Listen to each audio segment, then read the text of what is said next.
Welcome to the Careers in Counseling event hosted by the Department of Psychology here at Trent University. I guess that's me. Okay. I'm going to start with the land acknowledgement. Can everybody hear me? That's good. Okay, so I know that we have people from right across the country here today, and I ask that you take pause to acknowledge the traditional territories where you reside and consider where you are situated, whether it's here on Turtle Island or beyond. At this time, I would like to respectfully acknowledge that Peterborough is on the Treaty 20 Missaugee-Saguenay Territory and traditional territory of the Missaugee-Saguenay and Chippewa Nations, which are collectively known as the Williams Treaty First Nations. This includes Curve Lake, Hiawatha, Aldersville, Scugog Island, Rama, Beausoleil, and the Georgina Islands First Nations. The Williams Treaty's First Nations are stewards and caretakers of these lands and waters in perpetuity, and they continue to maintain this responsibility to ensure their health and integrity for generations to come. I offer my gratitude to the First Peoples for their care for and teachings about our earth and our relations. May we honor those teachings. Thank you, Elaine. So this event has been organized by the Department of Psychology's Colloquium Committee.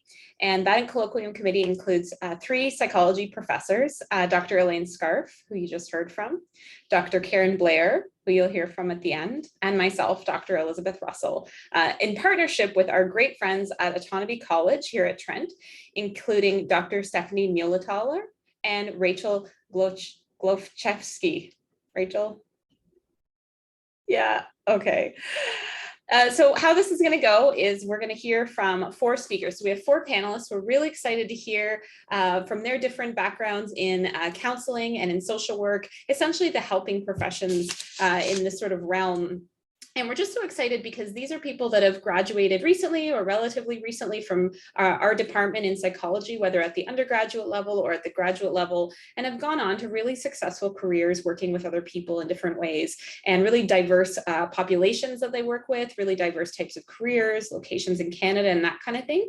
So we just thought it would be a wonderful opportunity for our students and our potential students to hear from people like them or like who they might be in the near future, right? So yeah, essentially we'll hear from 4 speakers. I'll introduce one person at a time.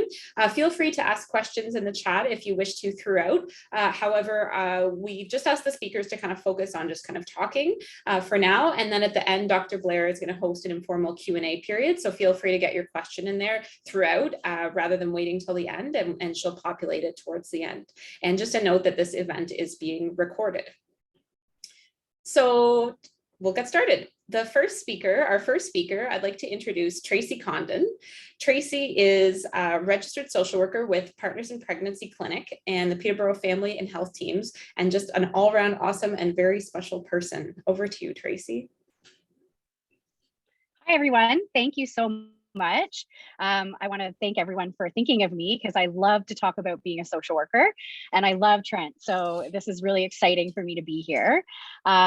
I come from a Trent family, I always say. My dad was employed by Trent University for his whole career as the maintenance guy at the pool, is where he graduated or where he retired from. And my grandmother was employed by Trent, and now my brother is. So Trent is really, really important to me. And one of the reasons I definitely chose to go there is born and raised in this area. So I graduated in 2000. So I love being called a fairly recent graduate because it's been a while, but I graduated there with a BA, an honors BA with a joint major in psychology and sociology. And I just really felt like my time at Trent set me up for my master's in social work, which I completed in 2002 at the University of Toronto. And I felt like Trent just set me up perfectly. It was great to have a base knowledge of psychology and mental health, abnormal psychology, especially how to read research, how to do research, how to write essays. It gave me the perfect foundation. And then sociology, how humans behave in the world. And so I just felt like it was the perfect fit for the base for me to be a social worker and to go to U of T. Also, I think the small classes at Trent gave me the confidence to even apply to grad school. I don't think I would have ever thought of doing that if I was, kind of swallowed up by a much bigger school. It was definitely taking classes from Dr. Elaine Scarf that totally led me that way. I started going in third and fourth year, started attending her kind of seminars about, how to apply to grad school and what to do. And it really got me thinking, like, what do I want to do? I was friends with quite a few people in the Con Ed program. And so I was keenly aware that they were doing something after their undergrad degree. They were taking a professional post-grad by going to teachers college. So I thought, oh, I should, just to have more career options, I should probably do something like that. So I started researching. I knew I didn't want to be a teacher. It wasn't really my thing. And started researching, kind of what my options would be after Trent. I debated, interestingly enough, between nursing and social work. And at the time, I actually applied to a 2-year post-grad degree.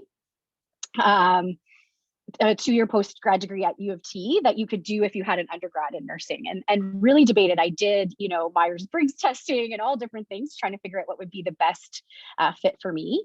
And my mom, who is a retired nurse, was actually quite influential at that time. She loved being a nurse, but she said, Tracy, why don't you do social work? It'd be really great for your personality.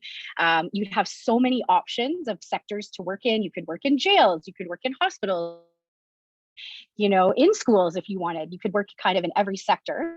And she said also, rarely shift work and rarely weekends. So, just for your lifestyle, why don't you really think about social work? And I'm really grateful that she had that influence on me, because it has been the perfect fit for me, I have to say, for what I believe in, what I love to do. I'm very passionate about my work.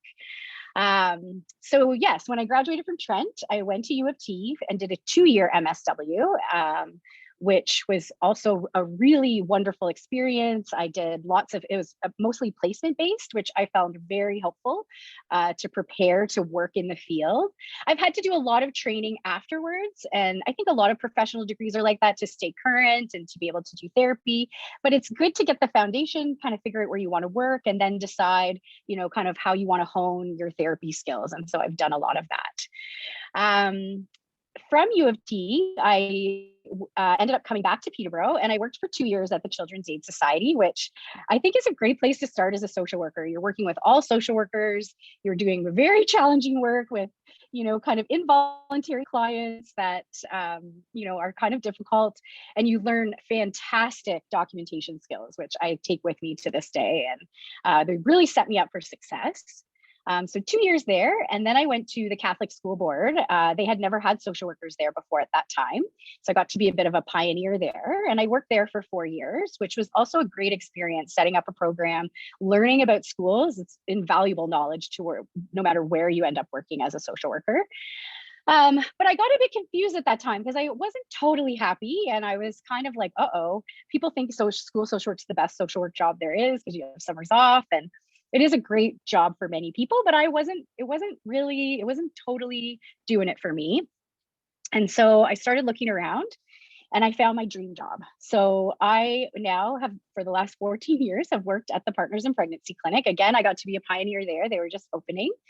And it's funded through Peterborough Family Health Teams, and it's a prenatal clinic. So women come to us for their prenatal care and up to 6 weeks after. There's 2 social workers, a dietitian, nurses, lactation consultants, and I think we're up to 7 or 8 physicians now. I lose track because we have so many, but it's just the best. We're co-located, so the multidisciplinary team is amazing. We can, collaborate about patients all the time, clients all the time. And I just love working with women. So all of my clients are pregnant or up to 6 weeks after. And, when I took the job, I thought, my child welfare stuff will come in handy. It'll be a lot of teen pregnancies and, working with child welfare. And it is a lot of that, but it's everything you can imagine. It's anxiety, depression, relationship issues, substance use, grief and loss. I work with people, who've had stillbirths or miscarriages or other significant losses in their life. It's a true mixture.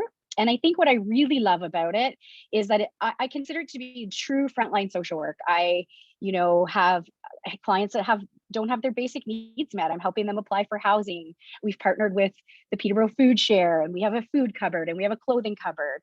But I'm also doing therapy with really high functioning people going through a difficult time. Pregnancy's, a window in time where you really evaluate your life and you really try to, notice things that maybe you don't like your job, or maybe your mother-in-law doesn't treat you very well. And you often try to, kind of address some of that. And that can be really, anxiety provoking or stressful. So it's a really exciting time to work with women. And I say there are really high highs and really low lows. But for the most part, I just love it there. I'm very passionate about my work, and it's just a very exciting place to work. It's very innovative. We can do, we can come forward with projects if we want. And the team there is just very, very supportive. And I think I'm so lucky to work there for sure. I'm trying to think of what else. It's also a very flexible job, which has been really important to me. And I think that's what I struggled with at the school board. So I like that I can take time off any time of year. That's some way that I take care of myself is, sometimes I need a random week off in October, not just March break and summer. That was really challenging for me. And so I just had to find the right fit. And this job is very flexible. I can flex my time if I need to. We work longer days. We never work Friday afternoons because we work longer days. And it maybe isn't the most highest paying social work job, but for me, vacation is more important because I like to take time off and recover and recoup it, because it's a hard job. And so because I've been there for so long, and because it's pretty flexible, I've started to challenge myself in other ways. And I've started a very small private practice with a colleague of mine. And that's been really exciting too, because I get to be kind of a businesswoman, and it's really cool work, and different kinds of clients. And so it's not all pregnant women or up to 6 weeks after. So that's been a nice shift and a nice change too. My day-to-day right now is really interesting with the pandemic. I've started doing a lot more phone and virtual counseling, and I'll probably always do that. I've found, for pregnant women that have children at home, like childcare issues or transportation issues, they prefer the phone or virtual counseling. And some people can just really open up a lot more. I've had a client say to me, I'm so happy to do this at my house. I don't have to walk through a waiting room with my face all blotchy, but we still do in person as well. And I didn't watch the full thing either because it was sorry. really And so that's been a big shift, but we always saw people face to face throughout the whole pandemic. We had to do prenatal care because we're a healthcare setting, and women who are experiencing domestic violence or maybe didn't have phones, or so we've always seen people face to face, and I'm really grateful for that too, because I felt like it really was the best way to practice for me in my setting. I think that's most of the stuff. I know one of the other questions I was asked is like, if you're thinking of going in this career, like what should you be thinking about now as undergrad students? Something that I did was volunteer a lot in the community. So because I was friends with Con Ed people and they were doing placements, I was thinking, oh, I better, get some experience kind of out in real life. So I volunteered with a local community agency called Telecare, and they did phone counseling, and they had an excellent training program at that time. So that was really helpful. I also volunteered with the local Children's Aid Society and had a special friend. That was really helpful. So I recommend finding a helping agency if you're even considering this work, and just trying it out and see if you like it. Many of them provide really great training, like active listening skills and things that are helpful if you're looking to go into counseling or a helping profession. And then the other thing I would say is just even now as undergrad students, and I'm going to admit this was not me as an undergrad student, so take it with for what it's worth, but like learning to really take care of yourself and cope well, and, you know, have balance in your life, and, you know, add exercise in and add time in nature in. And, you know, because as an adult practicing as a social worker, I've had to be very cognizant of that, and really make those things a priority to be able to continue working and not get burned out. And I felt that it's been pretty, as long as I do that, I can, my job is pretty great. I can leave it at work. I can cope pretty well. I know that's a big worry that people have going into helping professions, and it should be on your mind. And also practicing, you know, meditation, yoga, and thinking about getting your own therapy, because I just, you know, processing things, and you're going to hear things as a counselor that, you know, bring up emotions in you. And it's just good to get to know yourself as best you can, so that you can understand maybe why you're having certain reactions, or why you're struggling, or, you know, why certain clients really keep you up at night, kind of thing. Yeah, I think that's everything. I hope I covered what people are wanting to know. And I'm happy to answer any questions in the chat, or even afterwards if people want to email me, because like I said, I love talking about being a social worker. Thank you so much, Tracy. That was really informative and a great way to kick off our session. We're going to hold questions openly, chat till the end, but please do enter your questions in the chat. And if you have a particular person that you're addressing your question to, please feel free to write that as well. I'm pleased to introduce our second speaker, Brittany Fox. Brittany has a Master of Science and is a registered social worker, a healthy aging social worker based out of Edmonton, Alberta, and is my friend from graduate school, Memorial University, Psych class of 09. Thank you, Brittany, for joining us today. Thanks a lot. I'm happy to be here. Thanks for having me. So I'm going to talk about my role as a healthy aging social worker in primary healthcare. And I work in Edmonton, Alberta. So primary care, many of us know as our family doctor's office, but increasingly across Canada, it's changing to become more of a team-based model that often does include social workers. So many of these social workers work attached to clinics as short-term counselors. In my role, there is some in-the-moment counseling, and a lot of the role is also related to getting our patients connected to services and resources to meet their basic health needs. And additionally, because I work out of a seniors clinic, most of our population is over 65. So the work I do is really geared towards that population. And it would be then similar to work that social workers do in other settings where they're mostly working with older adults. So that can include social workers in settings like home care, residential living, and certain hospital units. I work as part of a clinical team at our seniors clinic with 8 physicians and a number of nurses and other health providers, and my referrals come through them. One of the goals at our clinic is for all of our patients to have advanced care planning documents in place. These are forms that say who could make decisions for them if they're ever mentally incapable of making decisions for themselves. So I'll review those with them. If needed, I can draw up those documents with them. And if they come to us and they don't have those documents in place and they no longer have the mental capacity to make the documents, I've also taken additional training in Alberta to become a designated capacity assessor, which means I can interview the patient and then make a recommendation about whether they continue to have mental capacity to make their own decisions, or if they would benefit from a court-appointed guardian or trustee to make decisions for them. Many of our patients also have concerns around their finances, so that's a big part of my role. I can meet with them, draw up a budget, and help with any applications and communications related to their pensions, disability benefits, pharmaceutical coverage, housing subsidies, in referrals like food banks and debt consolidation programs. Many of our patients also have barriers to being able to continue living in their own homes. So I can meet with the patients and their families to review what their living situation is, and then make recommendations about programs and services that can help alleviate some of those barriers. So things like home health care, companions, meal and grocery delivery, transportation services. technological solutions like GPS buttons and fall alert devices, and more. So that's a pretty fun part of the job because you can be pretty creative, and sometimes a couple simple solutions can help someone continue living in their preferred living environment for longer. When it does come time to move, I can also help with any of the applications and referrals to higher level of care as well. Elder abuse comes in many different forms, and it's something that we're always screening for with our patients.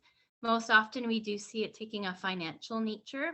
So if that comes up, I can meet with our patients, discuss their situation with them, make sure they're aware of all of the options they have available. And if needed, I can also involve the municipal elder abuse intervention team, which is connected with the police. We also do have counseling that comes up in the moment. I'll have a lot of phone calls from caregivers who are experiencing caregiver stress. So doing a lot of supportive listening and guiding them around self-care. We also have depression being very common in our population, as it does increase alongside comorbidities, age, and cognitive impairment, which many of our patients have. So if someone does screen high on a depression scale, I will go do a home visit with them and discuss their situation and help make sure that they're aware of evidence-based interventions for depression in older adults, such as diet and nutrition, exercise, socialization, and referring them to one of our CBT-based support groups. So it's a really fun role that I enjoy. It's really interesting. And how I got into it, I did an undergrad psych degree at Trent. I did an honors thesis in mathematical cognition with Dr. Smith-Chant, and I was really interested in cognitive psychology.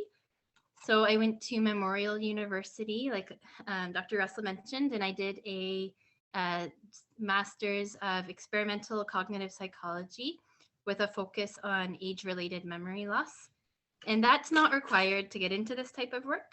But for me, doing that degree and working with our older adult research participants was how I realized that I wanted to do something direct practice with that population. So I then went to Lakehead University. They have a one-year postgraduate honors of Bachelor of Social Work degree.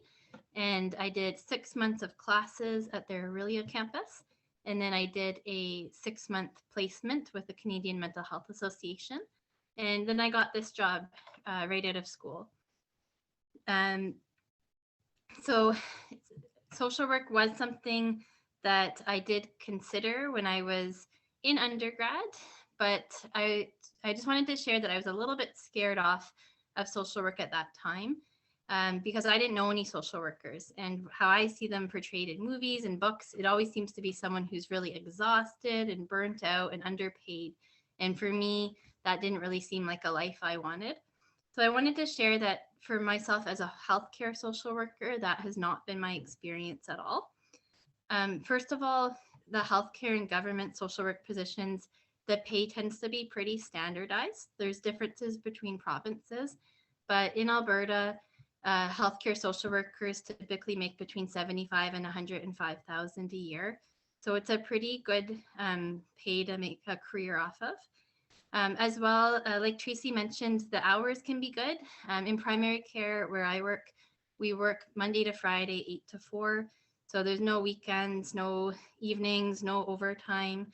And you can take vacation whenever works for you. As well, working as part of a team has been really helpful for me. Whenever I have any challenging cases, I have the doctors and nurses and a whole team of people that I can debrief with and brainstorm with. And it's not just me tackling a giant caseload on my own. It's really a team-based approach. So there's lots of support there.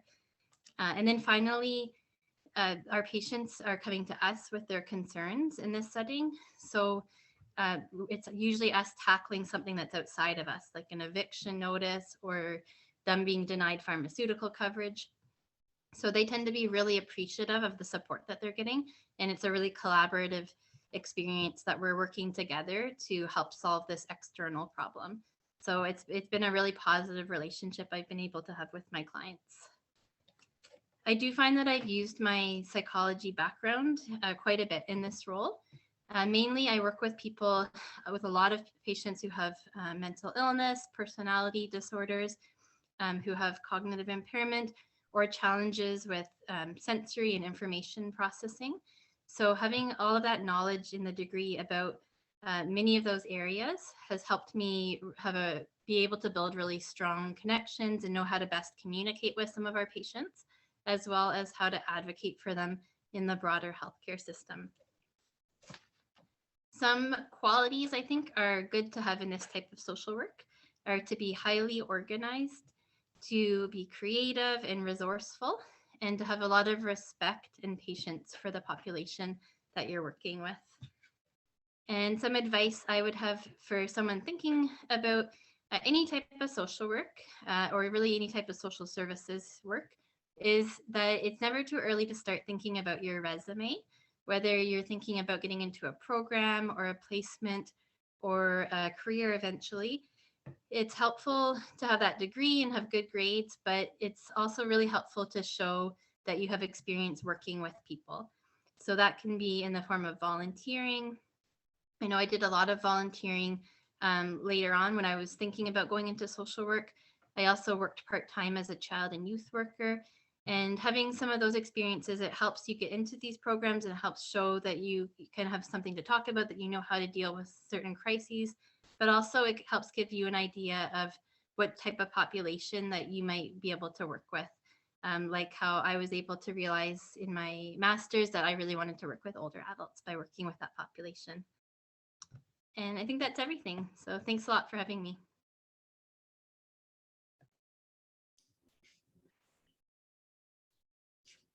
Thank you so much, Brittany. That was just such a comprehensive overview, and I think answered so many questions that I've heard from so many students over the years. So just thank you so much. So insightful and so positive as well. Really nice to hear from both you and Tracy about this, the work-life balance that you've experienced. I'm now pleased to introduce our third panelist.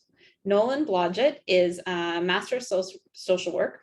He's a registered clinical social worker and therapist, and works in Toronto, and is the first student who worked in my lab when I came to Trent back in 2016. So I'm just so pleased to have followed Nolan's career and all the accomplishment that you have done and will continue to do. And I just can't wait to hear what you have to share to our students. Thank you, Elizabeth. I'm honored to be here and excited that this event is happening, because I remember being an undergrad and wondering about how to go into a career that was not research and not always knowing where to get that information. So this is wonderful. I'll start by talking about my career path. So I got a bachelor's of science in psychology at Trent. Then I went on to get my master's of social work at U of T. In that program, I did a placement, one in long-term care, working with older adults, and then one at a place called Sherborne Health, which is a primary care clinic in Toronto focused on marginalized populations. And I was on the LGBTQ team doing counseling. So that placement is really, I spent a year, like 8 months there. And that's where I would say I got the bulk of my psychotherapy training.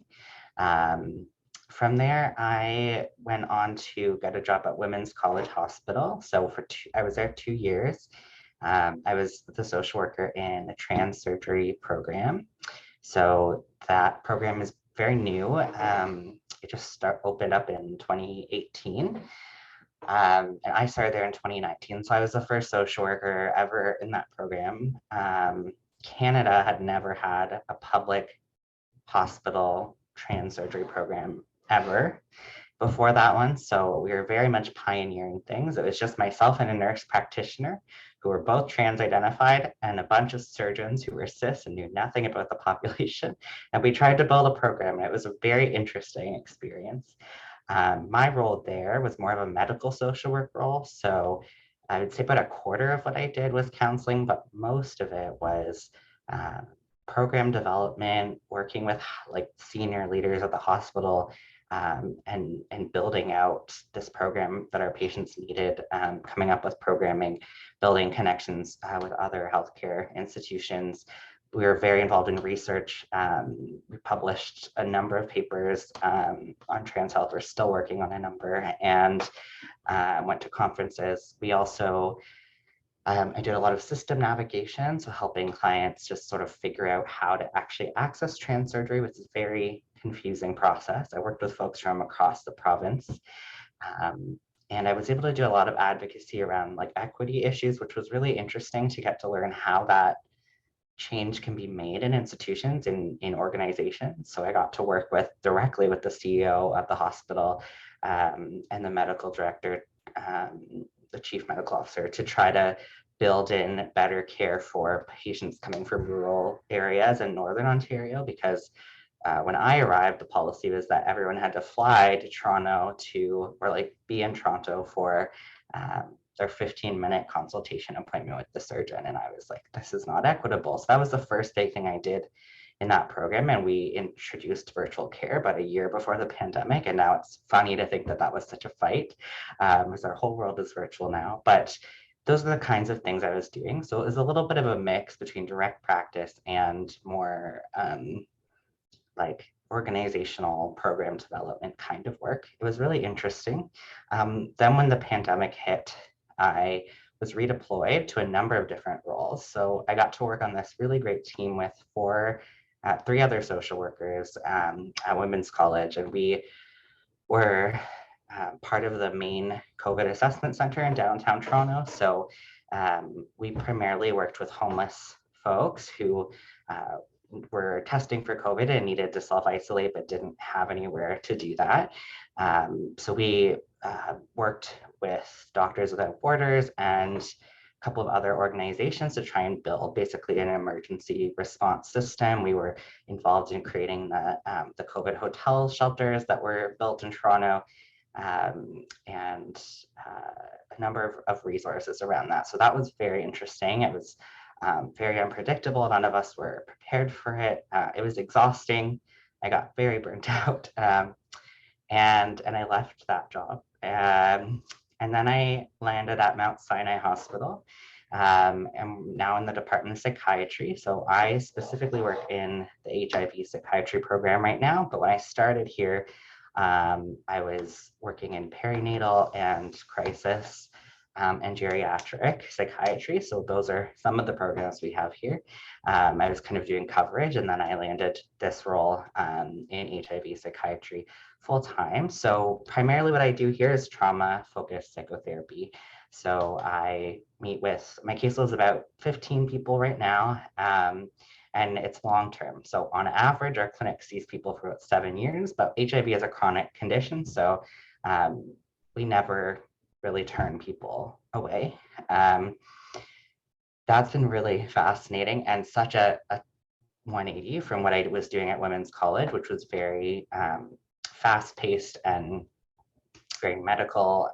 This is very slow, like trauma work, and it's very, very interesting. It's a much better fit for me. I would say that I've had to do a lot of training to get to the place, like postmasters, to get to the place where I felt confident doing trauma-focused therapy.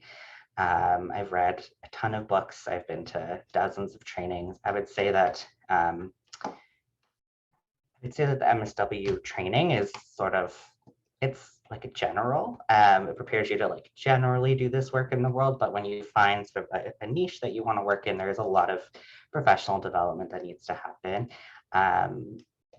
I've been amazed, actually, the longer I'm away from Trent, at how much I've brought forward with me from my degree at Trent.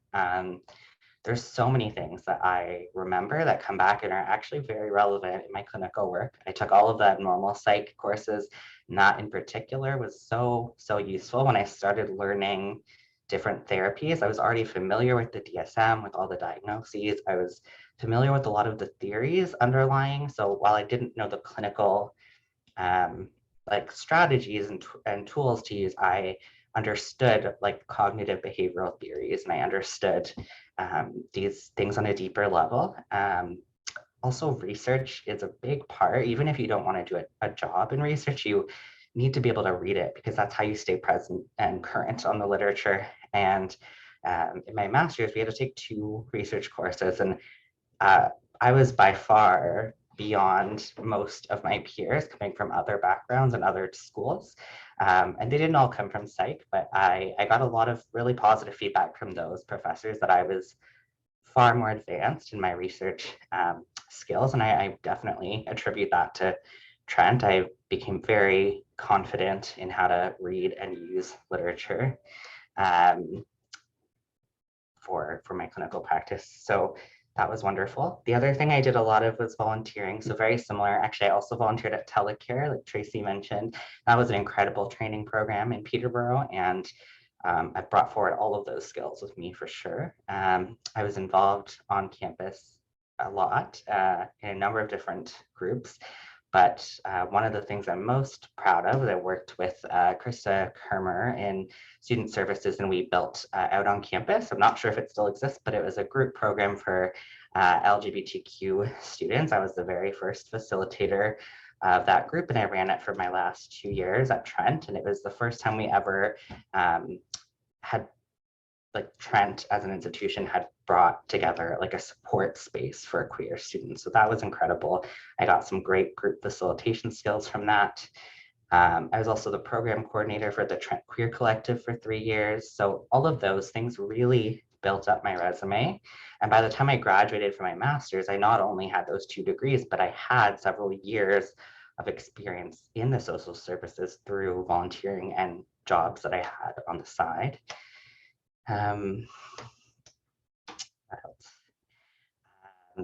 I would say, so right now, my day typically looks like I see like probably 5 or 6 clients a day. I also have a private practice, I guess I should mention that, on the side. So I see about 6 people a week with that and 15 people a week at my hospital job.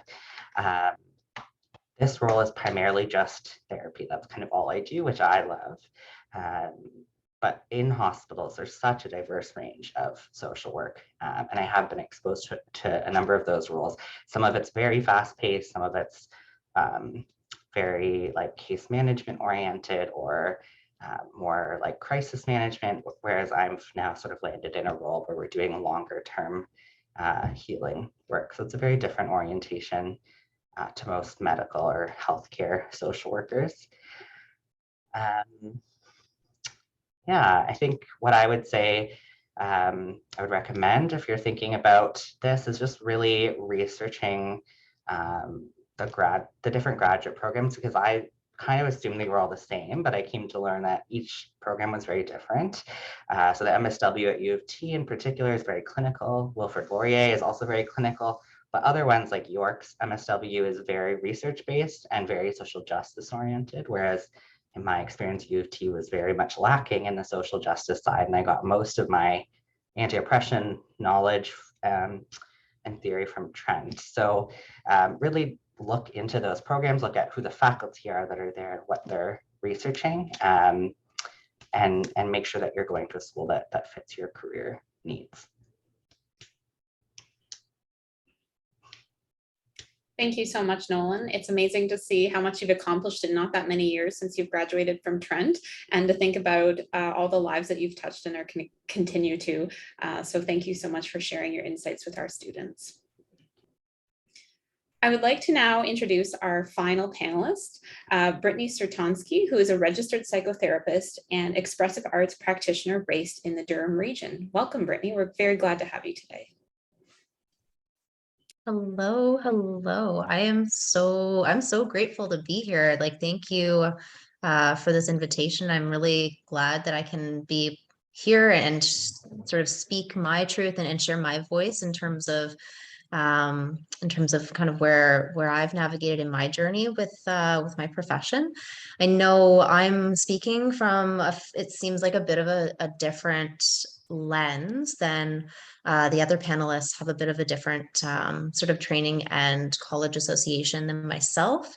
So a couple of those intro pieces are a little bit outdated. I'm currently registered with the College of Psychotherapists in Ontario, CRPO, as a registered psychotherapist. I have relocated to BC. I currently live on the island, but I still provide psychotherapy to essentially Canada-wide and worldwide with my private practice. I'm currently actually working as a psychedelic therapist, and my specializations beyond that are trauma and embodiment, sacred sexuality, spiritual awakening, and helping individuals as well who are healing from narcissistic abuse and empath recovery. So those are kind of my current areas of specialization. So I graduated from Trent back in 2013, and I had done my thesis with the incredible Dr. Elaine Scarf. I am still utilizing a lot of the skills that I picked up from that time with Dr. Scarf in my practice and in the way that I provide clinical supervision as well to my team. And so I completed my time at Trent. I went on to do a postgrad certificate in expressive arts at Fleming College's Halliburton School of Art and Design. It's a mouthful. And then I went on and did my master's in counseling psychology with Yorkville University. And then a month after I graduated there, I opened up my private practice and have been doing that since. So it was an interesting sort of navigation. I had run 3 businesses before that, so it wasn't a big leap for me to hop into private practice. So it was a nice challenge to kind of explore and lots of learning curves to navigate through. And now I feel like I'm at a really comfortable place in terms of how I run my business and how I can make it work for me in my life. And so I had hopped into private practice, had sort of started building up this private practice. And then when I had the opportunity to start supervising, I started taking on supervisees. And built up into a group practice, which so when I was back in Ontario, I had built up my practice in Whitby to a point where we were sort of the space in Durham region where we were providing a variety of holistic offerings and creative arts therapies and specialized in working with children and youth. So we had done that because also my practicum that I completed before that was specifically working with children and youth, working on a sort of cognitive behavioral play therapy model and equine therapy. So that's where I had sort of started out with that practicum placement. Sorry, I'm kind of backtracking a little bit here and there. And so it's sort of a culmination of these different experiences. When I was at Trent, I also had worked on a crisis line for the Kawartha Sexual Assault Center, which was an incredible experience there in itself as well. And so a lot of these sort of led me into, when I started my practice, I leaned right into doing the trauma work. So I've been doing that for about a decade to date now. And so a lot of different weaving in all of these different things. And the really interesting thing sort of that I really am grateful for is the value of the private practice, because it really allows me to flow with the needs for myself and, the areas where I really want to be growing professionally and personally. And so it's been an interesting transition as I've been doing my own work. So that's another sort of tidbit that I regularly talk with my supervisees about, that I regularly encourage. If we're getting into this line of work, and that's the beauty of it. There's so many different directions we can move in depending on your interests and where you want to sort of navigate in your career, in your profession, and in your own personal growth. And the one piece that I really lean into with the people that I supervise is the value of doing our own work. So I really, really believe, like, if I have not done the work, I can't expect my clients to do it. I can't expect my clients to go to a place where I have not been myself. I have not walked that path. So that's a piece that's really at the forefront in terms of my value system and in how I guide. And how I sort of lead my supervisees as well. Another piece I actually hadn't mentioned in there as well is I do, in terms of the holistic work, I see there's a lot of pieces that kind of go outside of the scope of psychotherapy specifically as well. And so as much as I do the work within psychotherapy, I also am trained in energy medicine as well. So I kind of weave those pieces in, and I'm currently doing some additional training in and other energy medicine sort of modalities and holistic herbalism as well, because I see a lot of things that sort of that go beyond the psychology, the intellectual piece of it. There's so much more when we look at holistic health that is missing from that landscape. So I see the value of looking at the body, mind, spirit. Integrating the spirit. There's a lot of modalities within psychology that don't even talk about spirit. And if spirit sort of feels like an odd word for you, the idea of spirit, sort of one of the ways I define it is in our connection to something greater than us. So it doesn't have to be religion. It doesn't have to be anything sort of structured that way, but it's our connection to something greater. It's our connection to meaning, and making meaning within our own lives. So in terms of sort of like what my days look like, it's interesting that, I find they sort of weave from season to season, depending again, sort of based on the needs of my clients and what I'm doing with my clients based on my needs in terms of how I'm navigating. It was really interesting, sort of navigating this cross-country move which I had been planning. I had planned to do in 2019, and I had sort of set up all of my sort of practice in such a way so I could do that, and working remotely from that in that way. And yeah, sorry. So yeah, so it was sort of moving in that direction, and apologies, the kind of back to what my days sort of look like. I have, like, right now I've sort of set it up because I sort of, again, I flow with like what is needed. So like some seasons I'll be feeling more comfortable seeing more clients, and I kind of flow with that. And other times, like this past month, I felt like I really needed to do a lot of my own work, and I really needed a lot of the hibernation, a lot of the isolation, so that I could be doing my own work and making sure I'm prioritizing my self-care. Because if I'm not taking care of myself, I can't show up for my clients. It's not healthy. It's not ethical for me to be doing that. And so I want to make sure that I'm prioritizing myself so that I can show up in the most meaningful ways for my clients.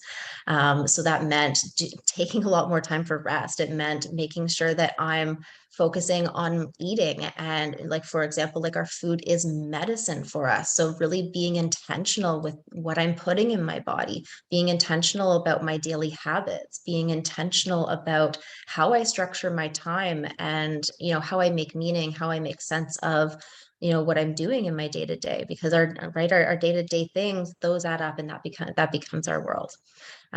So being really intentional with those different pieces. I will, I have a handful of interns that I typically have at any given time, which is one of the things I really like about how I've structured my practice. So I can kind of take a step back from doing as much direct client facing work, because it can get really heavy, especially depending on the types of clients we're working with. There is, like, we're energetic beings. We're constantly taking on our clients' energy. And when we're not doing our own work, when we're not taking that time, when we're not intentional about that, we can be, we're very, very much at risk of burnout on a regular basis. So we want to be really intentional about that. So I've actually sort of structured my business so that I have a little bit less client-facing direct time, and a little bit more where I'm providing supervision, so that I have a team of interns and right now I have 4 phenomenal interns. I can't speak highly enough of how incredible they are doing this holistic psychotherapy work just at the stage that they're at right now. And they're able to provide sliding scale services. So we're able to access, or we're able to offer sort of more accessible services to clients who may not be able to afford my regular fees, or sort of those regular private practice fees, because they can be out of reach for a lot of people. And then, is there anything else I wanted to make sure I shared. I think just again, kind of back to like the recommendations for like, you know, sort of where you might be in your journey.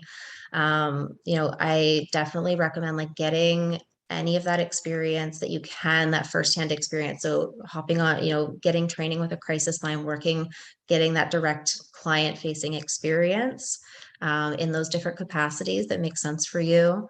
Doing your own therapy, like there's something so valuable. I actually highly encourage it with my interns, and it's actually kind of a bit of a red flag if I have an intern who has never sat in the chair on the opposite side. It's a whole different experience when we're on that other side of the chair to be able to look at our own stuff. And so I really encourage giving yourself permission to do that work for yourself so that you can then show up in your life in these really beautiful ways as well to help others. And the value of learning outside of school. Yes, the school gives us that structure and some of those, like, you know, these courses that we sort of need in order to get to certain places where we're going, but the value of learning outside, like learning, you know, what is it like to face adversity? What is it like to implement boundaries in my own life? Like, how does it even show, how do boundaries even show up in my life? Navigating, like, how do I even recognize my own feelings? Like, can I even recognize how I'm feeling during the day?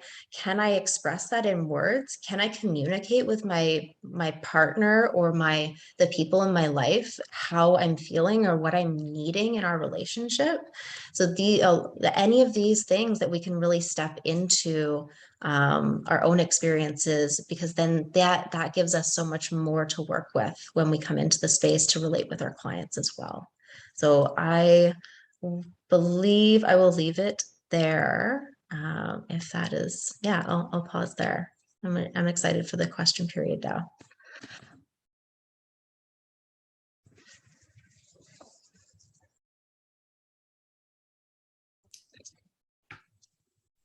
Thank you so much, Brittany. That was excellent. So nice to hear your perspective. I'm going to turn it over to Dr. Karen Blair now.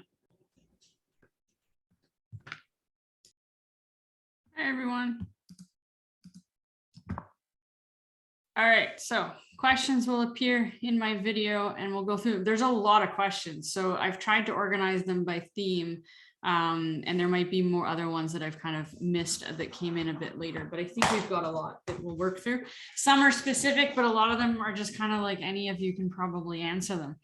And so the first one was, what are some of the biggest challenges in your career and how do you overcome them? A lot of the questions that were on this theme were also kind of touching on what Brittany was just talking about. Brittany number 2, I guess we got 2 Brittany's.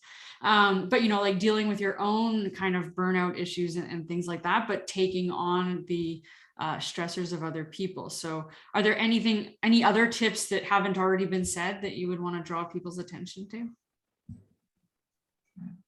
And you can just, you know, go for it. I think taking training, learning new ways to approach clients, you know, picking a couple each year that can kind of refresh and renew you.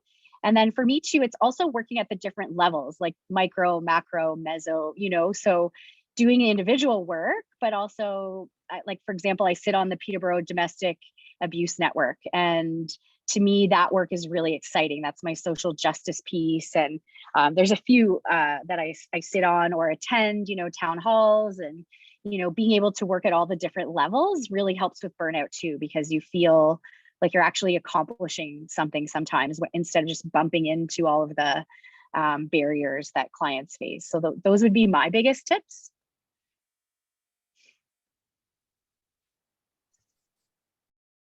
I'll add in, just because I'm in the realm of psychedelic therapy, there's a lot of people, it's you know, we've had a big blackout for many years, and there's this huge psychedelic renaissance happening very quickly.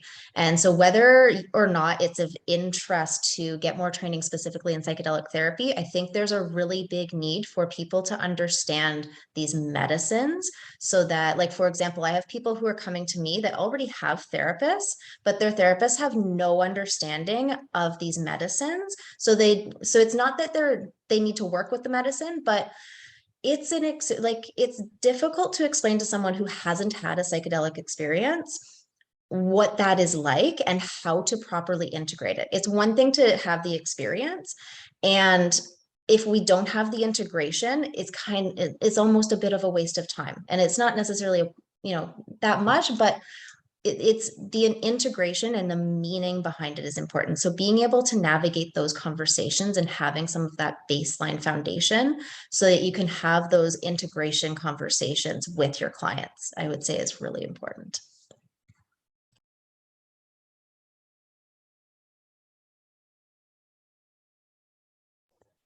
We can't hear you. I keep clicking the other mute button.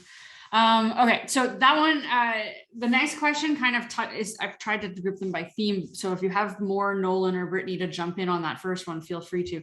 But the second one people asked was whether or not, and Brittany, you also touched on this, but does having your own mental illnesses prevent you from becoming a mental health care worker? And I think, like the answer is no, but do you have anything else you want to add to that to kind of expand on it? Like, is it a strength? Is it a weakness? Is there something you need to do first? How do you see that one? Any of you? I would love to answer this one.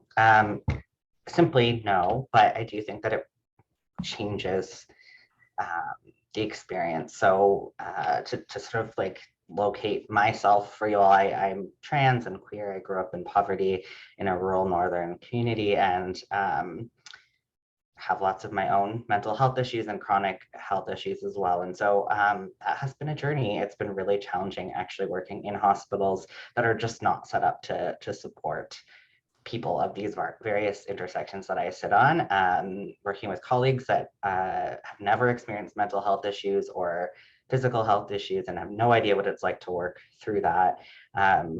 So that it does bring challenges, it does. And I think the feedback I get from my clients is that they have a drastically different experience with me because I have lived experience, and that's a huge strength in my practice. So I think it's made me an amazing therapist.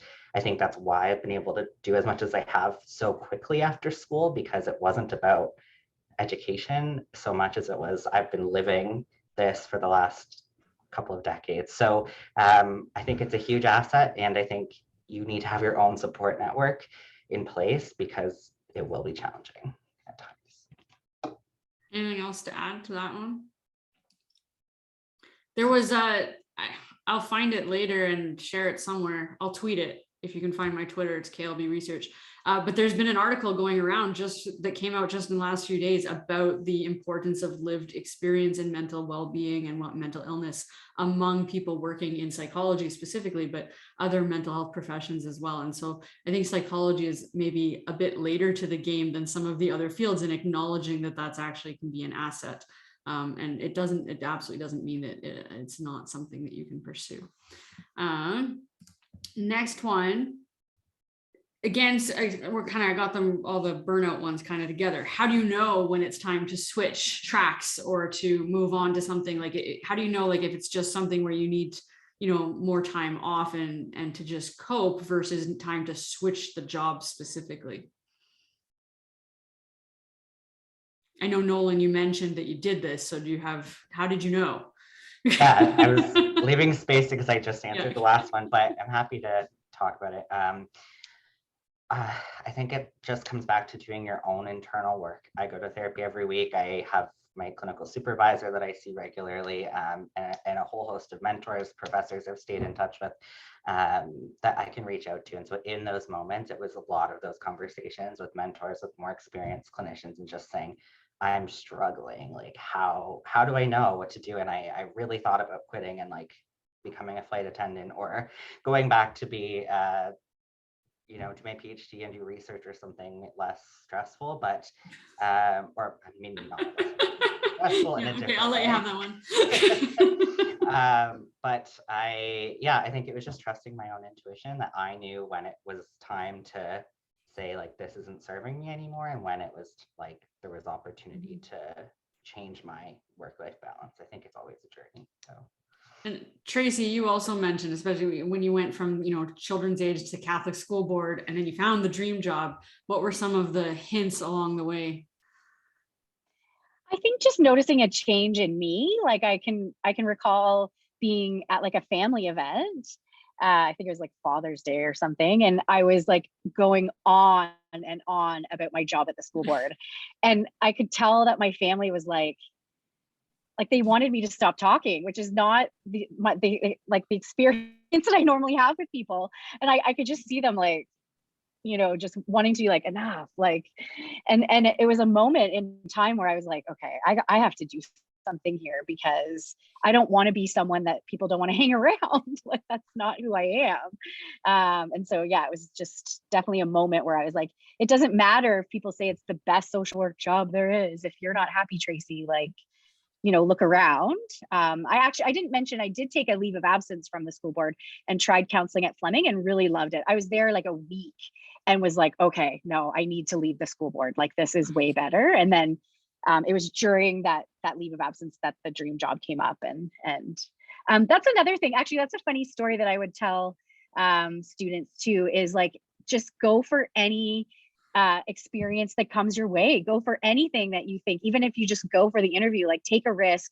I almost didn't apply for my dream job because I was doing a mat leave at Fleming, and I didn't want to let Fleming down. They were nice enough to take me, and maybe I shouldn't apply. Like, I don't want to burn any bridges. Like, I actually had that moment, and the woman whose mat leave I was doing had stayed mentoring me even though she was on mat leave, and she said, "Are you crazy? Like, if that's your dream job, apply for it. Like, Fleming's not gonna, like, what are you doing? You can't go back to the school board, that. Like, apply for the job. Like, don't think that it's a bad idea." And I thank God I had that conversation with her, because I just can't even imagine where I'd be now. So just do it. Like, take any risk to push us. Yes.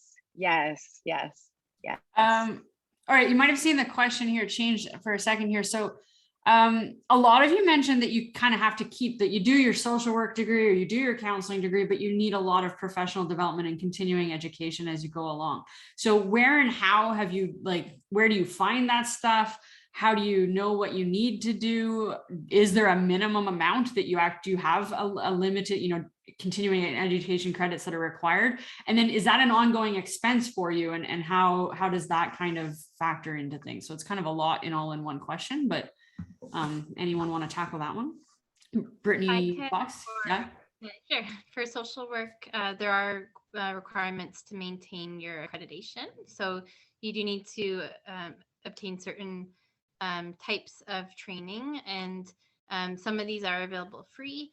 There are costs, but if you're working with a larger organization, they often will provide education dollars. So they can range between $500 and $2,000 a year, depending on what type of organization you work with, to cover some of those costs. And then for myself, through the college in Alberta, we have a gerontology group as well. So we often just attending those monthly meetings it's really great for networking, and it also can go towards some of these requirements for ongoing education. Any others? I know lots of times it's like, it also depends on like the organizations you're a member of, and they send you out the notices and things like that. And that a lot of times that's where your specialization, happens, is more after the training. The degree gets you into the trainings, right? And it's all about lifelong learning. And I think sometimes we think we just learn and then we're done. It's not really the case, no matter whatever route we take. This one was for Nolan. You just mentioned when you were telling your story that you were redeployed during COVID. And so the question was simply whether or not you had much choice in that. And I think you also decided to switch jobs shortly thereafter. So did you, like, maybe this is also just applies in general, but when you have some of these hospital positions or government healthcare social work positions, how much choice do you have in where you're working? And is it just kind of like, this is where you're going? Yeah, good question. Without, I don't want to be a downer, but no, I had zero choice. This pandemic has been, so unpredictable, and the hospitals were not, prepared to manage this. I think I found it very fascinating that, just seeing everybody's own emotional intelligence or lack of emotional intelligence show up in how they managed things around the pandemic. So the leadership at the hospital was just struggling and didn't know what to do. So I was redeployed 4 times, and each time I was given less than 24 hours notice that I had to do that. And I had to drop all of my clients immediately and tell them it's an emergency, I have to go do other work. It was the reason I left that job, because I found that incredibly unethical and I wasn't comfortable with it. But at the same time, it's a global emergency, and the rules sort of go out the window. So I'm trying to think about it compassionately, but it was rough. Yeah. All right. The next one, there's 2 questions here, and they're about private practice. So I'll show you the first one, then I'll go to the second one, and then you can kind of think of both. But the first one was, what kind of licensing do you need to be in private practice? And I think that answer might differ for our 3 social workers versus the counseling. So if we could get an idea from both. And then the second one is simply, what does that process of starting a private practice look like? Like, what do you actually have to do to get your kind of placard hanging on the wall and to find clients and whatnot? So does somebody want to answer it on the social worker side? And then we'll hear from Brittany on the Masters of Counseling side. And then maybe Brittany, you can continue to the, what do you actually have to do to get started? And then we'll go however you want to do it. So Tracy, or did I see you on mute? Yeah. Sure. Yeah, Go ahead, sure. Tracy. Yeah. So our process, it was my colleague and I that I work with at the pregnancy clinic. She actually really pushed me into it. I'm not sure I would have done it without her urging, but I'm really thankful that she did. And we started by interviewing other private practice social workers just to ask, find out how they started. The biggest thing, of course, is so we're both licensed through the College of Social Workers anyway, the Ontario College of Social Workers. So that was important for us. And then joining the Ontario Association of Social Workers, which again is another cost, but they have very reasonable insurance through there. And so that was the next part of the process, just to cover our butts in case anything were to happen. And then figuring out, informed consent and how you're going to document and, space and things like that. But I would say the biggest thing was just doing it, just go for it. And then, you can figure out, once you're insured and you are making sure you're comfortable with informed consent and how you're going to document, you just got to do it. And then you learn along the way. We've definitely learned a lot of things along the way. We see some teens and, we've learned that we meet with the parent and the teen together to start and lay out the boundaries really clearly, that, about what confidentiality is, and that we will not be communicating with the parent, even though the parent's paying. We will not be communicating with them, and it goes both ways. This was a big learning, that they should not be communicating with us unless their child knows, because we've just gotten in some messy situations with the parent being like, she's doing this, but don't tell her I told you. And it's just so awkward. So yeah, you just learn along the way.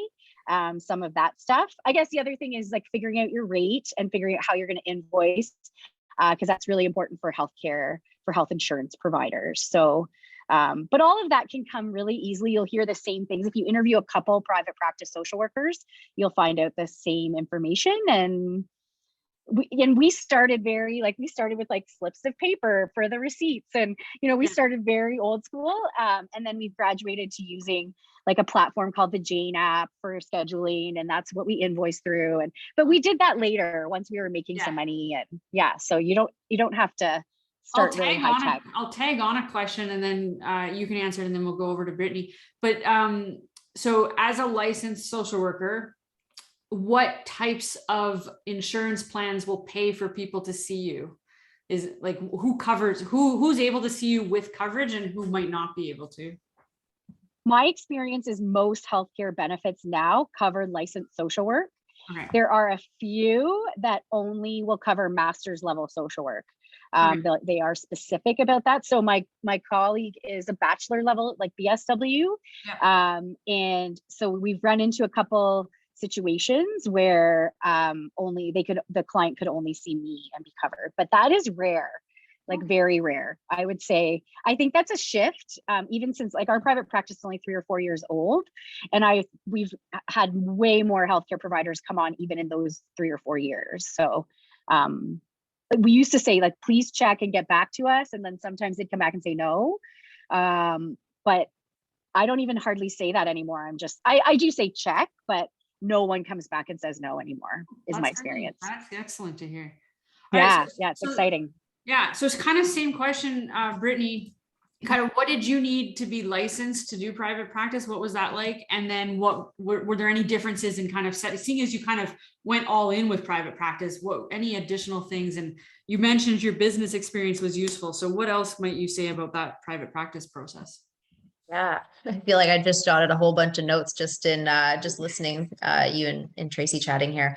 But I know the landscape has changed so much. Like when I started my private practice, for example, like insurance, because the college like CRPO is still relatively new, like the College of Social Work has been around for a long time. Mm-hmm. So essentially, like when I started my private practice, I had to have a psychologist involved or else I wouldn't be able to utilize any insurance coverage. Mm-hmm. So it would have been only private practice. And it's really interesting now, like it's made a complete sort of 180 and sort of the structure now is like most insurance plans will have coverage for psychology and psychotherapy. So you can go see sort of either, and most of them will cover a supervised practice model. So for example, most of the clients who are seeing my counseling interns, I supervise that caseload, so they are able to access that insurance coverage as well to cover their therapy. So it does vary a little bit, and there's, it's changing all the time. We're always encouraging people to reach out to their providers to update their insurance plans because it is like individual insurance plans they need to connect with. And then as well, like in terms of getting started, it's a little bit different. I was able to go through the grandparenting route to get into CRPO, which they don't have that option anymore. So people will typically they will get their RPQ to start with. They have to have a certain number of hours that they gather already. Usually they'll get that kind of halfway through practicum, then they'll get their RPQ, then they have to sort of gather a number of direct client contact hours and supervision hours. Then they can write the registration exam and then get their full RP. So that's that whole process. And then in terms of like sort of starting the business, there's all these sort of ins and outs of how you want to start your business. Obviously you got to get a business license. So there's different sort of community options that way as well, that you can connect with different local organizations if you want to, for like support with marketing or support with like how to create a budget or how to write a business plan, like these sorts of things that, right, we don't get taught any of this stuff in school. Or at least in my programs, I didn't. And so it's up to you. Like I never wrote an official business plan. I had some general ideas of where I wanted to go. So it's really up to you in what makes sense for you. Like some people want to do a lot of things up front. I did a lot kind of as I went. Like I didn't have a lot of sort of upfront business costs. I had the opportunity to kind of ease my way in and work with what kind of flow with what was happening, and build up from there. So yeah, things like that. I talk a lot. So I actually weave in a lot of business practice, kind of starting your own private practice in my supervision model as well with my interns. So that is, so literally like from the first week, we're talking about niching. So like niche your practice, like what makes you stand out from other therapists, like who, what's your ideal population, who's going to gravitate towards you. So really getting to know yourself and how you show up in the therapy space, what you offer, and really getting to know yourself and your business and how you want to run your business, how you can make it, again, how you can make it work for you. I've been in the process of adopting more of a kind of restructuring my business so it aligns with the feminine economy, because a lot of business practices are very masculine based and very sort of, sort of competition based and you know, and it actually kind of goes against a lot of the sort of the values that we hold as therapists, which is interesting. So kind of weaving with those, figuring out your structure, what makes sense for you. I think, oh, and the other thing in there as well, just with that's a bit different with psychotherapy, is we actually have to charge HST. We're the only group of you know, in the mental health profession that we have to charge HST, and it's simply just because we're newer in terms of having the regulatory body. So eventually, once we get more colleges across the provinces, hopefully we're going to see that shift so that we don't have to charge HST, so we can remove that additional cost from the client. But yeah, that is another piece to consider in there too. All right. Okay, some of these other questions are kind of educational path questions. So I'm going to show you a few of them, and then we can kind of riff off of any of them. So some of them, and this one I see in my students all the time, is basically the heart is set on the clinical PhD in psychology. And then they start to hear from professors or from other people that that's maybe not actually the right path if they want to spend their days working with people or things like that. So one question is kind of like, if you ever considered the clinical psych PhD route, what steered you in another direction? And then I'll show you the other ones so you can think of them at once. The other one was if you already have an MSc in psych, so you've already done, like, for instance, the Trent MSc that we have here that's more research-based, what's the next step for moving on to kind of going into counseling or social work?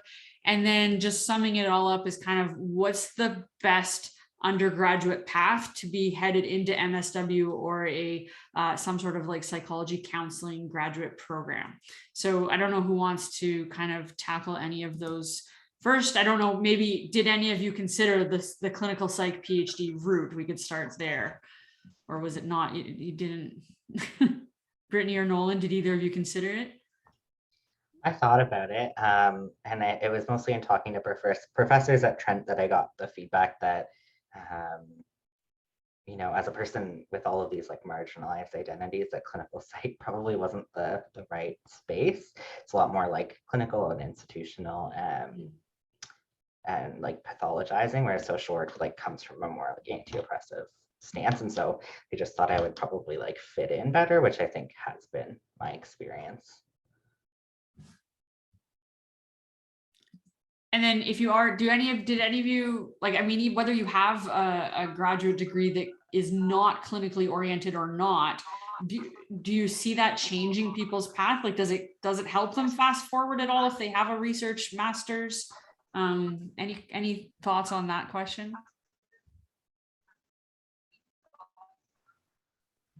So in order to get into many formal social service settings, you do need to be part of a college often. So for myself, even having the Master's of Psychology that was research-based, I did need to go back to school in order to get the BSW so that I could register with the College of Social Workers. That vastly opened the career opportunity for me. So for myself, I did BSW 1 year at Lakehead because I had already done a master's. I was kind of not wanting to do too much more school. So I was able to register with a college with a BSW, and that was the quickest way for me to get there. But if it's something that you're not yet in a master's and you're wanting to do social work, it would probably make more sense MSW in that case. All right, I think I got some of that, but I think it was kind of a bit glitchy. So if you could, Brittany, if you could kind of type into the chat just because I think you were explaining the route that you took and some of the benefits, but the sound was not coming through, I don't think, for everybody. So if you could put it into the chat, I think that would help. But yeah, okay. And then Okay, sure, I'll take a bit. yeah, sorry about that. And then any other tips on kind of the best path for going towards an MSW program? For instance, I think Brittany was touching on that, but I couldn't quite hear it, about that kind of, you know, a lot of times my students finish with psych and then they're like, do I have to do another undergrad? Will I get advanced placement in the undergrad? And things like that. So if students are still, like, I think a lot of the students here are third year students in psych, some are fourth year, but it's going to be on the website. So second year and first year students might also hear this. What might they want to consider in their undergraduate to prepare them for getting in? I mean, I know we have a social work program, but if they're not wanting to do that right now, any tips on best undergraduate paths? I think, as you know, a number of us have mentioned, you know, getting work experience in the human services field. So like continuing with your Trent degree for sure, because I think it's really helpful. And as someone who's done a 2-year MSW, like the backgrounds that people came from were wild, you know, because especially U of T, like, and I don't know if Nolan, the same is true this many years later, but you know, there is a guy in my program who had an MBA, like he'd been in the business field, but he had tons of work and lived experience in the village in Toronto. He had a partner who had died from HIV. So then he had started running groups for people, you know, affected but not infected with HIV was his stance. And you know, I think because they took personal statements from us, I think he got in, you know, based on his life experiences. And I mean, he did have, you know, post-secondary education already, but I think, you know, a lot of programs do put emphasis on lived experience and then experience working in the field and, you know, getting your feet wet that way. So I think that's what I would recommend, like focus on your studies for sure, but also, you know, even if you can find part-time work. I worked, my part-time job was in a nursing home. So that helped. Like I had so much to draw from, you know, with the geriatric population too. So I think, and then all of my varied volunteer experiences. So if you can, I think that's one of your best ways personally. I don't know if you agree, Nolan. Yeah, definitely. People came from very bizarre backgrounds, and so like one of my friends came from a master's of plant biology into social work. I think, yeah, you can really come from anywhere. It's just you have to do 2 years of a master's instead of the 1 year you would if you had a BSW. But in my experience, I needed those 2 years. Like that was very useful, and you get to do 2 placements, and so I found that very valuable. I didn't feel like I was being penalized for having a psych background by any means, and it was so like interesting to have a cohort where everyone's coming from different backgrounds, like international development and politics and sociology and everything coming together. I learned so much from my peers. We all had these different lenses that we brought, which was great.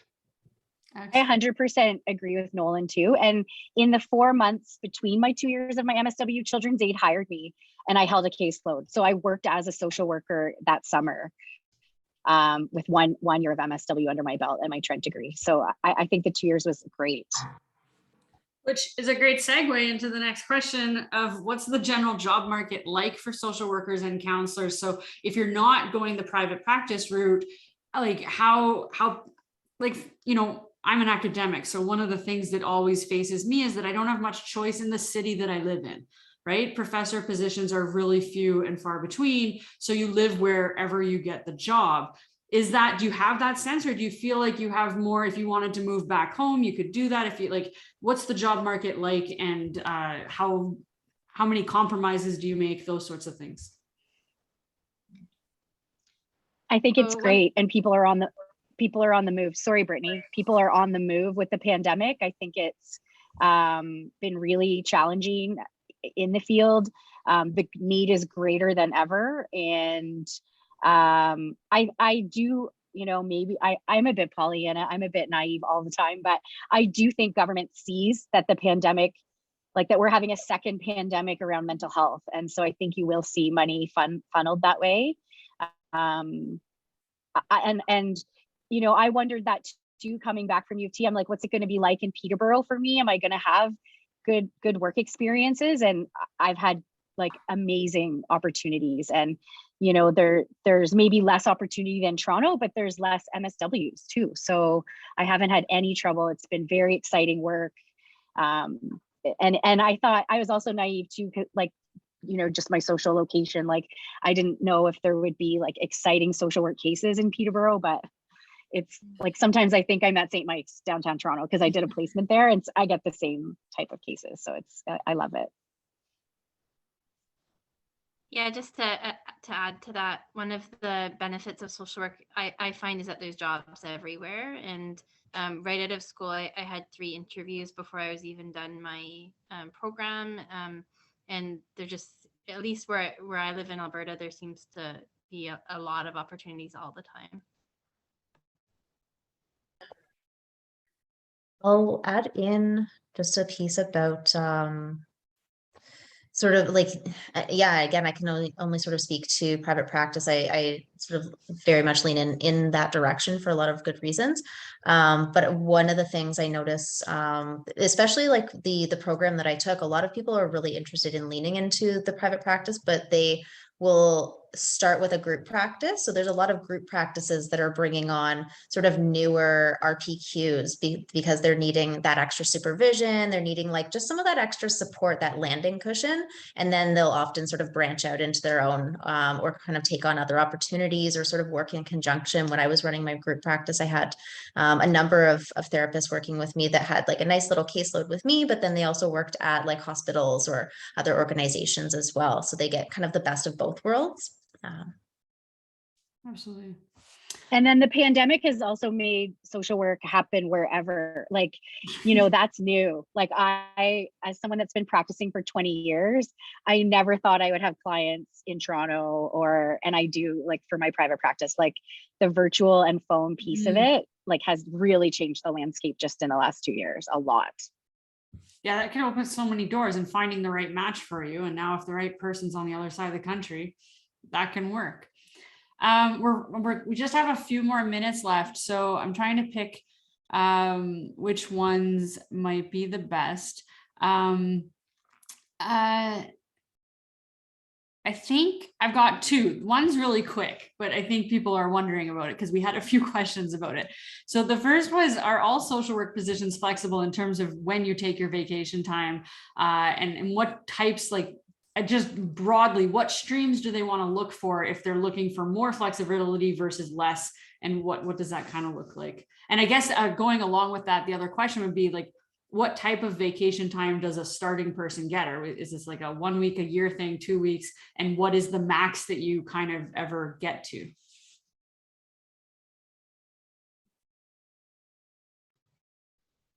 I think it depends on the size of your organization. So with us, you can usually get vacation if it's around Christmas. You have to ask a little bit ahead, but otherwise it's any time in the year. But I know in some hospitals you have to ask years ahead, so it really depends where you're working, from my understanding. With our organization, you can get between 4 and 6 weeks of vacation, depending on your length of time with us. Yeah, I totally agree with Brittany. It really depends on the size of the organization, and it's a negotiation tool. Like, when you are being hired, you know, do not be afraid. Like, do not just accept the first, you know, offer they give you. I've learned that through the years. You know, and you can even comment, like, and especially once you've had, you know, a job, you can say like, you know, this isn't, I'm not going to make any more money with your organization, so I'm trying to figure out why I would switch. Like, can you offer me more vacation time? Or, you know, and you really need to look into the other perks, like professional development time. There is the question about, how do you fund your professional? Oh, I think you froze. Offer professional development, you know? Sorry. No, that's Sorry. okay. So some people, so it's the different amounts that you get. I mean, and that's true at universities too, right? That it really kind of varies, and it's something to ask for. I think that's kind of just a general thing for everyone to remember, that whenever you're interviewing for anything, talk to someone else first to find out what types of things are going to be negotiable and which won't. Okay, I've got one last question and then we'll be done. And I guess I know I didn't get to everybody's questions. So if people stay on and want to kind of send their questions through direct message to a specific panelist, if that's the kind of questions I'm seeing that we didn't quite get to, feel free to message those questions to your panelists now. But the recording will end in a moment after this last question. And maybe what we'll do is we'll just go through each person and see your answer to this one. Which is, what gives you the motivation to continue in your career on a day-to-day basis? And we'll go in the order that I have people on my screen. So we'll talk to Nolan, then Brittany, Fox, then Tracy, and then Brittany. So Nolan, what gives you the motivation to continue in this career day-to-day? I think simply just my clients. I think every day I have at least one interaction with a client where my heart is just like so warm and I'm like, oh, I'm doing something good. And that, you know, for all the bad moments and all the burnout and all the vicarious trauma, it's those like little heartwarming moments that I hold on to. All right, Brittany. Oh, yeah, I would agree. Just the experiences and the relationships that I have working with some of my patients, and knowing that sometimes a small change can really make a difference in their life. Like someone with dementia who's getting paid their power bill, and we can set it on auto withdrawal, and now they're able to continue living at their home with their power not cut off anymore. As well, I think having a really good team of colleagues makes it a really positive career to join every day. Thanks. Yeah, no, so like kind of just, I think we see that a lot of the time, right? That you need to be able to see some sort of outcome of your work. And I think, you know, Tracy, I know you mentioned that, like, balancing what you're doing with some of the things that give you some of those outcomes. But in general, what gives you your motivation to keep going day to day with your practice and your job with the women?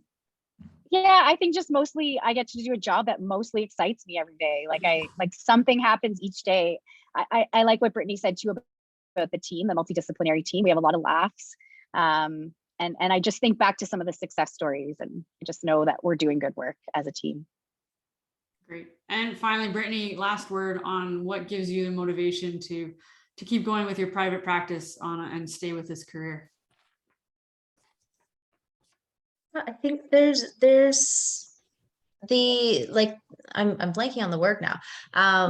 Like the fuel that it gives you, like seeing how you've made such a beautiful difference in someone's life. And it could be something that feels so small for someone else, but it's like life, like, again, I'm gonna go back to boundaries. Like, what is it like to actually just express a boundary in my life and to protect my energy and to protect myself from toxic people in my life and to cut people out that, you know, are not deserving of my energy.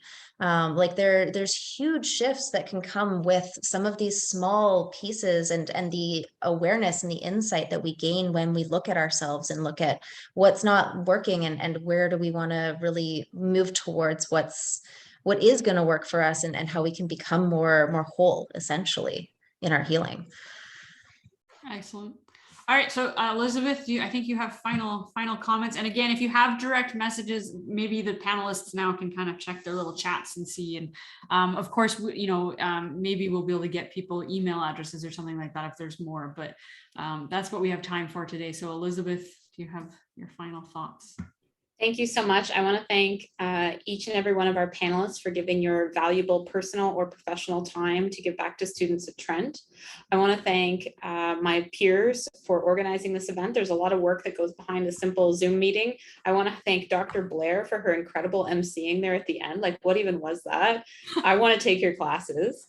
I want to thank OC for sponsoring and supporting this event. We are only psychology professors, and Zoom is not our thing, and organizing either. So that was amazing to have Stephanie and Rachel on board. I do want to thank each and every one of you for attending and taking the time out of your, in terms of our attendees, the time out of your day. And I want to say there will be a brief follow-up survey. We really want to hear from you about your perspectives on this event. It'll be really quick.